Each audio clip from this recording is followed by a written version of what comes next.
जय हिंद। नमस्कार साथियों, मैं आपके बीच प्रोफेसर डॉक्टर नदीम अहमद। आप देख रहे हैं पी न्यूज़ और आज मेरे साथ में आप देख रहे हैं मेरे बड़े भाई, एक्टर, सिंगर, मॉडल और सीनियर रिपोर्टर हैं गुलाम मुस्तफ़ा जी।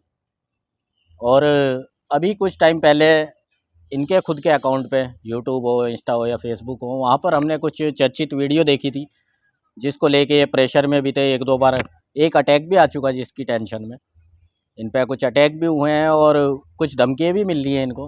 मामला क्या है मुस्तफ़ा भाई से ही जानेंगे, क्योंकि मामला ऐसा है जिसको आप लोगों के सामने लाना बहुत ज़रूरी है, क्योंकि कल को अगर कुछ हो जाता है तो उसका ज़िम्मेदार कौन होगा और इन सब के पीछे कौन है वो भी मुस्तफ़ा भाई की ज़ुबानी सुनेंगे। मुस्तफ़ा भाई, सबसे पहले तो पी न्यूज़ पे आपका खैर मकदम दोबारा से। थैंक यू नदीम भाई कि आपने सोचा, मुझे फ़ोन किया और कहा कि मैं आपका मतलब जो है इंटरव्यू करना चाहूँगा और लोगों तक ये बात पहुँचाना चाहूँगा। और लोगों तक ये बात पहुँचाना, प्रशासन तक ये बात पहुँचना बहुत ज़रूरी है। सच कहा आपने नदीम भाई कि मुझे धमकियाँ मिल रही हैं। जी बात घरेलू थी तो घर तक रखा था मैंने, सोचा था कि बात घर तक रहे। लेकिन बात कहते हैं कि अगर बात घर से बाहर ले जाने वाले ले जा रहे हैं तो बात फिर आम हो जाती है। जी बात है परिवार की। हमारी जो अहलियाँ हैं, जो मैडम है, मिसेज़ हैं, 4 साल पहले उन्होंने घर छोड़ के अचानक से चली गई हैं। चली क्या गई हैं, मैं बाहर का काम करने गया था, तो मेरे पीछे वो घर का सारा फर्नीचर, सारा सामान ट्रक बुला के, अपने रिश्तेदारों को बुला के, ट्रक भर के सारा सामान लेके चली गईं। मैंने कहा चलो कोई बात नहीं। मैं जब वापस आया तो उन्होंने बताया, मुझे तब तक पता नहीं था, कोई इन्फॉर्मेशन नहीं कि मतलब वो चली गई हैं। जब वापस आया तो उन्होंने फ़ोन पे बताया कि मैं तो वहाँ नहीं हूँ, मैं घर आ गई हूँ, यूपी आ गई हूँ, दिल्ली में नहीं हूँ। तो आप यहीं आ जाओ, फिर बैठ के मसला हल कर लेते हैं। मैं गया, मैंने कहा चलो कोई बात नहीं है। मेरी यही गलती है नदीम भाई कि मैं हर बार यही करता गया कि चलो कोई बात नहीं है, चलो कोई बात नहीं है। इसके बाद एक और बड़ा हादसा हुआ कि किसी के साथ, मतलब किसी लड़के के साथ उनका कुछ मतलब जो है अफेयर वगैरह था, तो उसमें भी बहुत सारे मतलब जो है वो हुए। उसके परिवार ने उनको ही सपोर्ट किया, उल्टा उसके पापा ने, उसकी बहन ने, सब ने उनको ही सपोर्ट किया। फिर भी मैंने कहा चलो कोई बात नहीं, क्योंकि कहते हैं कि अगर आपको परिवार को जोड़े रखना है, परिवार को तोड़ना नहीं है, तो कुछ चीज़ों में आपको झुकना पड़ता है। जी और झुकता हुआ पेड़ ही आंधी में नहीं उखड़ता, नहीं तो जिस पेड़ को अकड़ होती है वो आंधियों में उखड़ जाया करते हैं। 4 साल हो गए, झुकता चला आया, हमेशा रिक्वेस्ट किया चलो कोई बात नहीं, ठीक है, सब कुछ ठीक हो जाएगा। उनका एक ही कहना था, मुझे तेरे साथ नहीं रहना। ये उनका वर्ड है, मुझे तेरे साथ नहीं रहना। जी फाइनली अभी सबको पता है कि कुछ दिन पहले मुझे हार्ट अटैक आया था। जी मैं जॉब कर रहा था बाहर, मुझे हार्ट अटैक आया, ठीक है? और कंडीशंस ये थी कि मैं यूएन मेहता हॉस्पिटल है अहमदाबाद में, बहुत बड़ा हॉस्पिटल है कार्डियक का, उसमें एडमिट था। होल्टर मशीन वगैरह लगे हुए थे मेरे ऊपर। उन्होंने कहा कि आपकी फैमिली से कोई किसी को बुलाओ, हम ऐसे एडमिट नहीं ले सकते। जी मैंने इनको बोला, इन्होंने कहा कि अहमदाबाद तो अभी आना मुश्किल है मेरे लिए, आप मैनेज कर लो। तो मैंने कहा ठीक है, चलो अकेली औरत हैं, कैसे आएँगी?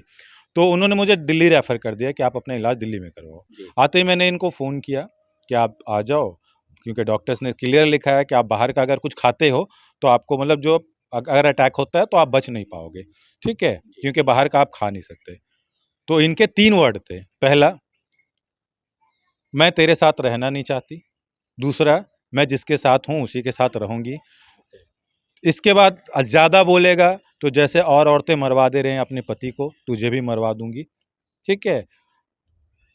तू कल का मरता आज मर जा। हम्म, ये बातें सुन के मैं शॉक हो गया। मैंने कहा यार, पति-पत्नी का रिश्ता, ठीक है, आप मेरे साथ नहीं रहते हो 4 साल से, आप अपनी ज़िंदगी जी रहे हो, आज़ादी चाहिए थी आपको, हमेशा कहते हैं आज़ादी, आज़ादी चाहिए थी। आप आज़ाद ज़िंदगी जी रहे हो, आज़ाद खुले मतलब जो आपका जो मन कर रहा है आप घूम रहे हो, कभी पानीपत जा रहे हो, कभी दिल्ली जा रहे हो, कभी यूपी जा रहे हो, कोई फ़र्क नहीं पड़ता। लेकिन मेरे साथ ये वो टाइम है जब मुझे अपनों की ज़रूरत है। जी मेरी माँ खुद बीमार है, मेरी सिस्टर बीमार है, बेटा इतना बड़ा है नहीं कि मुझे सँभाल सके, तो बची कौन? वाइफ वाइफ बची। और हमारा तो ऐसा तो नहीं है कि मतलब तलाक हो गया है, डिवोर्स हो गया है, ठीक है? तो ये सुन के मैं शॉक हो गया। जी फिर मैंने जो वीडियोज़ बनाए कि मेरे साथ ऐसा-ऐसा, क्योंकि खुलेआम चीज़ें, गलत चीज़ें हो रही है, ना कोई बोलने वाला नहीं है, ना समाज का कोई आवाज़ उठा रहा है, ना मीडिया कुछ बोल रही है। फाइनली फिर मुझे लोगों ने कहा कि आप कानून का सहारा लो, ठीक है? कानून का सहारा लेके वो जो आपका सामान, ठीक है, उनको नहीं आना है मत आए, जो आपका सामान वो लेके गई हैं, वो जी सामान तो मेरा है, जी दहेज में वो साथ में कुछ लेके नहीं आई थी। ठीक है, तो वो मेरा सामान वापस करे। जो मेरे पैसे से उसने घर तैयार कर लिया है अपने बाप की ज़मीन पे, ज़मीन उनके बाप का है, मुझे झूठ बोलना नहीं आता, ऊपर वाला सुन रहा है, जी। ठीक है, लेकिन पैसे मेरे लगे हैं उस घर को बनाने में, तो वो उन सब चीज़ों पे कार्रवाई हो, मैं इतना ही चाहता हूँ। शरिया कानून है, मुस्लिम का भी कानून है कि आप शौहर के रहते हुए किसी गैर मर्द के साथ मतलब हरामखोरी नहीं कर सकते। 4 साल से कर रही हैं, शरीयत कानून भी चुपचाप देख रहा है आँखें बंद करके। और इंडियन पीनल कोड का कानून भी है कि आप शौहर के रहते हुए किसी गैर मर्द के साथ अय्याशी नहीं कर सकते, और खुलेआम ये चीज़ें हो रही है, समाज देख रहा है। तो मैं बस उत्तर प्रदेश की हैं, वो मुरादाबाद की हैं, मुरादाबाद में एक छोटा सा कस्बा है कांट, वहाँ की है। मैं उत्तर प्रदेश प्रशासन से, उत्तर प्रदेश पुलिस से, योगी बाबा जी से, जो भी मतलब जो बड़े तबके के लोग हैं उनसे यही प्रार्थना करूंगा, निवेदन करूंगा कि मेरी जान की हिफाजत की जाए। मैं नदीम भाई, आप यकीन नहीं करेंगे, मुझे हर टाइम ये दवा अपने जेब में रखना पड़ता है, जी हर जी। टाइम। कभी भी मुझे मतलब जो अभी मैं नॉर्मल बात कर रहा हूँ, अचानक बात करते करते बहुत सारे पसीने आएंगे, मेरा हार्ट बीट बढ़ जाएगा, तो ये दवा मुझे खानी पड़ती है। और पानी के बॉटल मैं आपको हमेशा दिखाऊं, साथ ही ये रखते हैं। हमेशा साथ में, जी, क्योंकि मुझे सर पे पानी डालना पड़ता है, क्योंकि अटैक जब आते हैं तो इस सिचुएशन में अगर वो मेरे साथ नहीं है, और हर महीने पैसे भी ले रही हैं मुझसे, जी। मेरे पास रिकॉर्ड है, हर महीने मैं पैसे भेज रहा हूँ, मेरे पास एविडेंस है, हर महीने मैं पैसे भेज रहा हूँ, सारी चीज़ें मैं कोर्ट में पेश करूंगा। वो मुझे धमकी देती हैं कि मेरे पास सबूत है, तू गैर औरतों के साथ में रहता है, सोता है, मेरे पास वो फोटो हैं।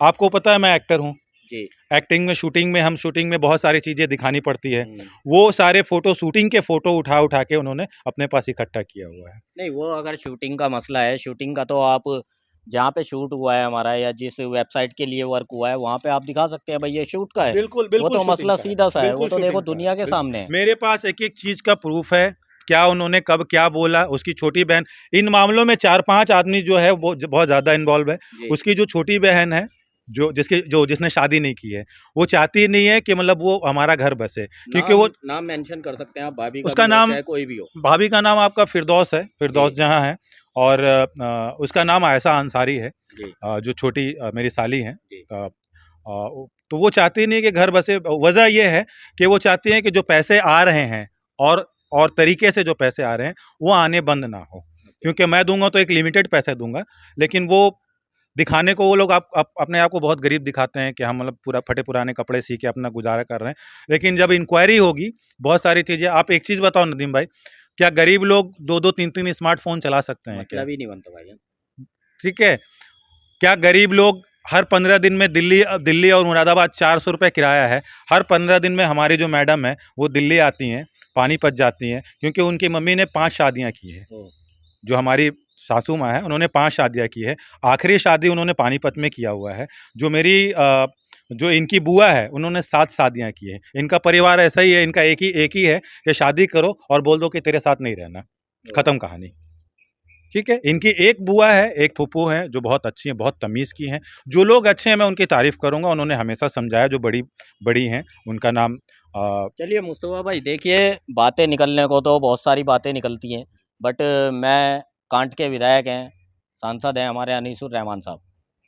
मैं उनसे भी दरख्वास्त करता हूँ कि कांट का ये मसला है, आपके मुरादाबाद का मसला है, इस मसले को सुलझाएँ। और आप बड़े भी हैं अनीस भाई, इस मुकदमे को ज़्यादा ऊपर ना जाने दें। शरीयत के हिसाब से आप हमारे रहबर भी हैं, तो आप इस चीज़ को समझें और इनका मसला हल कराएँ।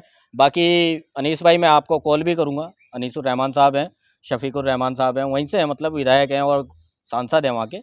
तो उन लोगों को बीच में लेके हम मैं ये काम मैं कर सकते मैं हैं। मैं अनिसुल साहब से, रफ़ीकुल साहब के, इनका बैकग्राउंड सबको पता है, पुराने लोग हैं। जी। इनकी फैमिली का, बाबू ठेली वाले की बेटी है ये, बाबू ठेली वाले जो गुड़मंडी में है।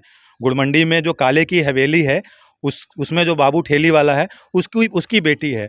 तो ये पुराने लोग हैं, इनका इतिहास पता है। अगर मैं गलत कह रहा हूँ, मैं कहता हूँ नदीम भाई कि ये मेरे पे इल्ज़ाम रखती हैं कि ये अय्याश है। जी। मैं गलत हो सकता हूँ। क्या 15 मर्द गलत हो सकता है क्या? 7 इसकी माँ के, और मतलब जो है 8 इसके इनके फूफा। इनके फूफा। 15 मर्द क्या गलत मैं गलत हो सकता हूँ, मैं जी। अय्याश हूँ, मुस्तफ़ा अय्याश है, अय्याशी करता है। क्या 15 मर्द भी गलत हो सकते हैं?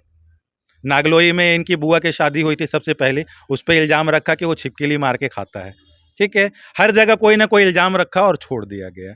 मैं ये अपने साथ नहीं होने दूंगा। मुझे कुछ नहीं चाहिए, जो ये सामान लेके भाग गए हैं। कानून से निवेदन है, अनिसुल साहब, आप अनिसुल रहमान साहब, आप वहाँ के सर्वे सर्वा हैं, ठीक है, रहबर हैं, आप कौम के, आप लोग कौम के भी रहबर हैं और वहाँ के भी रहबर हैं। आपसे गुजारिश है, इस छोटे भाई का, बीमार हूँ, बहुत ज़्यादा बीमार हूँ, कभी भी कुछ हो सकता है और हमेशा धमकी आते हैं फ़ोन पे कि मरवा दूंगी। आपसे गुजारिश है कि मेरी मदद करें। जी, हम योगी सरकार से भी इल्तिजा करते हैं, रिक्वेस्ट करते हैं कि इस मुद्दे को नज़र में लाएं और इनका जो भी है उसे सुलटाएं, क्योंकि इस तरह के मुकदमे बहुत देखे गए हैं। अभी मेरठ का मसला हो या सहारनपुर का मसला हो, गाज़ियाबाद का मसला हो, कहीं ड्रम में भरवा दिया, ड्रम में भर के मार दिया, कहीं खाटों के नीचे दफना दिया, कहीं बगीचे में दफना दिया। इस तरह के केस बहुत हो रहे हैं और मैं नहीं चाहता कल को मेरे भाई के साथ कुछ ऐसी अनहोनी हो। तो आप लोग इस पे गौर करें और अपनी प्रतिक्रिया ज़रूर दें। मिलते हैं आपसे किसी नई जगह, नई वीडियो के साथ। जय हिंद, जय भारत। थैंक